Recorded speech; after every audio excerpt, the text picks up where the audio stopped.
Hey, church family, Pastor Chris here. I hope you're having a blessed week. As we head into this weekend, it's Mother's Day. If you're blessed to still have your mother in your life, then you know that time is running short for you to go and get a gift here in the next couple of days. For me and my house, the responsibility still falls on Dad to really help spearhead getting gifts for Mom since our children are still really young. But that's all right. I enjoy it. And it's a collaborative effort, we will most certainly say. You know, it's funny, but early on, when we first started having Mother's Day, I thought, oh my goodness, I've got to find something for my wife because my newborn certainly can't go get it. So what kind of a gift do I get to represent my newborn to their mother on this first Mother's Day?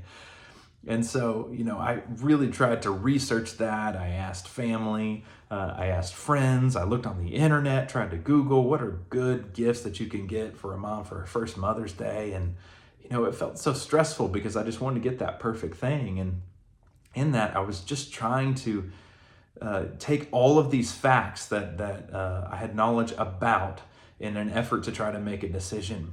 But, now, as time's gone by and Kayla and I are about to celebrate our 15th anniversary, I've come to know Kayla. I actually know her personality. I know what she likes. I know what blesses her. And it makes it so much easier to be able to get a gift or to provide a blessing for her on a day such as this.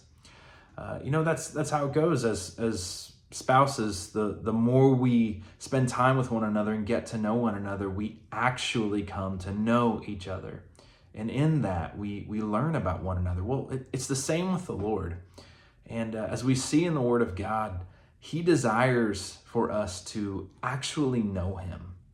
It's so easy to just gain information from the Bible or what people say about the Bible. And in that, we can gain a lot of knowledge about Him.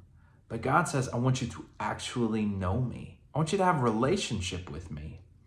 In the book of Proverbs, it says in chapter 9, verse 10, that the fear of the Lord is the beginning of wisdom, and knowledge of the Holy One is understanding.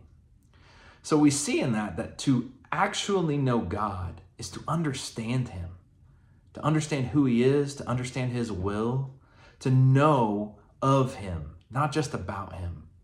As believers, I think we so easily just settle for knowledge about God. We just want to know facts about Him, something we can repeat in a Bible study lesson or in a conversation.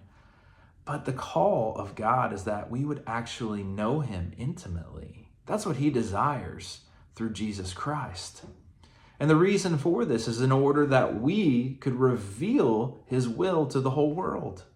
The book of Romans chapter 12, verse 2, it tells us, do not conform to the patterns of this world, but be transformed by the renewing of your mind in order that you may prove what the will of God is, that which is good, that which is acceptable, and that which is perfect.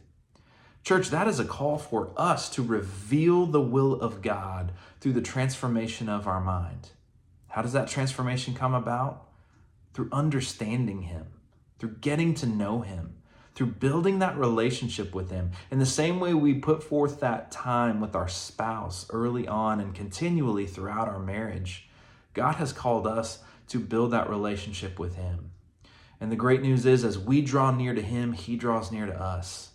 The world needs to see the goodness and the perfection of God. And He's called us, as His children, to reveal that as our minds become transformed.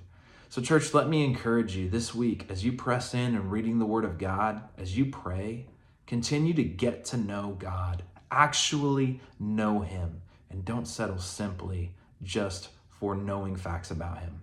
I love you, church, and I pray that you have a blessed weekend.